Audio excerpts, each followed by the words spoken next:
elle encadre sa thèse qui est bien encadrée par notre, mon ami, mon collègue, le chercheur Sisho Gardemout, maître de conférence qui est parmi nous. Donc il assiste à cette manifestation et c'est elle qui va exposer sur ce travail, en fait un travail de recherche et une thèse en cours d'accomplissement encadrée par Sisho Gardemout. Si je me présente, je m'appelle Rada Nassal, doctorant en microélectronique.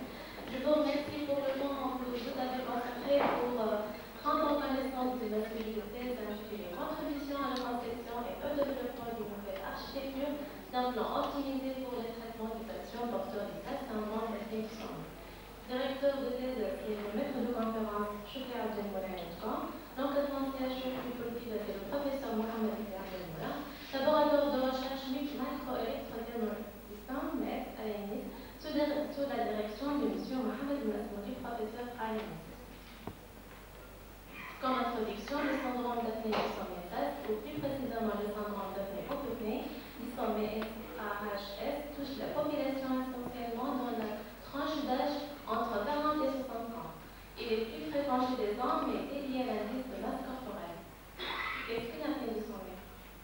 Pendant le sommeil, la langue composée du muscle perd son tonus. L'apnée se produit lorsque la langue est aspirée par la pression inspiratoire de la gorge et bouche le thorax, empêchant alors la respiration. Quels sont les symptômes évocateurs? Ensuite, le renflement, les réveils nocturnes en un temps, une fatigue, surtout matinale, les somnolences pendant la journée, des éveils fréquents pendant la nuit, des maux de tête matinaux, etc. Quelles sont les conséquences? Les conséquences très graves, comme l'augmentation des problèmes cardiovasculaires, accidents vasculaires, infarctus, hypertension artérielle, des troubles du comportement, dépression, fatigue morale, des accidents de la route suite aux problèmes de sommeil. Concernant les traitements disponibles, lorsqu'un diagnostic du syndrome d'apnée de forme obstructive liée au sommeil imposé, un traitement par un masque à pression positive contenu nasal C4 est proposé au patient. Ce dernier devra alors porter un masque nasal la nuit pendant son sommeil. Ce type de traitement est très contraignant, mais a démontré son efficacité dans la quasi-totalité des cas. Il est généralement bien accepté par les patients qui, après l'avoir utilisé, regagnent en qualité de sommeil et en qualité de vie diurne. La chirurgie oreille classique constitue une autre alternative. Mais que faire pour les patients sévèrement atteints qui supportent difficilement ce traitement par masque nasal et chez qui la chirurgie est peu efficace? Pour ces patients, nous menons une étude pour tester un nouveau traitement consistant à redonner à la langue son tonus. En faisant une étude bibliographique, on trouve le système belge publié en 2011. On est constitué d'une télécommande, d'un boîtier, d'une électrode. En pratique, la technique consiste à stimuler le nerf épiglotte, le nerf moteur de la langue, via une électrode placée dans le cou autour du tronc principal du nerf et connectée par voie chirurgicale à un boîtier implanté au nord du thorax. Voilà le cinématique du système belge.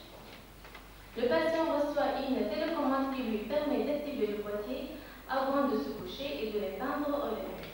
Le boîtier envoie une impulsion dans l'électrode qui stimule le nerf de la langue toute la nuit. La stimulation électrique via l'électrode sur le nerf épiglotte n'est pas douloureuse et n'interrompt pas le sommeil du patient. Ce modèle belge peut être raffiné à cause de ses insuffisances. Certes, ce système est actif toute la nuit, en débutant qu'il est dédié aux patients porteurs des stades sévères, alors la question qui se pose, pourquoi on ne concevra pas des implants dédiés aux patients portant des stades modernes? Il ne faut pas oublier que ce problème peut aussi toucher les enfants, mais aussi le pourcentage de l'enfant moins de 16 est plus ou moins négligeable. Alors, pour compenser à concevoir soit des systèmes 100% dédiés aux enfants ou des systèmes réglables qui peuvent être utilisés, quel que soit l'âge et la gravité du sas. En outre, est-ce que c'est possible d'innover un implant qui sera activé après la détection d'une diminution de la concentration de l'oxygène dans le sang? Donc, l'objectif de cette thèse est d'innover une nouvelle architecture d'implant médical pour remédier à cette pathologie et de créer une nouvelle méthode, autre qu'a été présentée par le modèle belge et va se baser sur un système d'implant médical en utilisant les nouvelles technologies de la microélectronique. Les entrées biologiques à définir. Voilà les sorties, sont l'objet de la stimulation du nerf optique. du nerf hypoglosse, lui, et le boîte noire est équivalent à des modules électroniques à définir. Pour arriver à une solution électronique concrète et rejeter le côté médical en le remplaçant par l'électrique fonctionnelle, nous aurons besoin d'une étude approfondie sur la neurophysiologie du grand hypoglosse et sur l'anatomie de la langue. Merci pour votre attention. De résoudre pas mal de problèmes dans la médecine. Nous sommes en train, si vous voulez, de chercher des solutions d'implants électroniques qui touchent, si vous voulez, le problème du SAS. Donc c'est tout ce que je peux, si vous voulez, dire dans cette modeste intervention. Je vous remercie tous.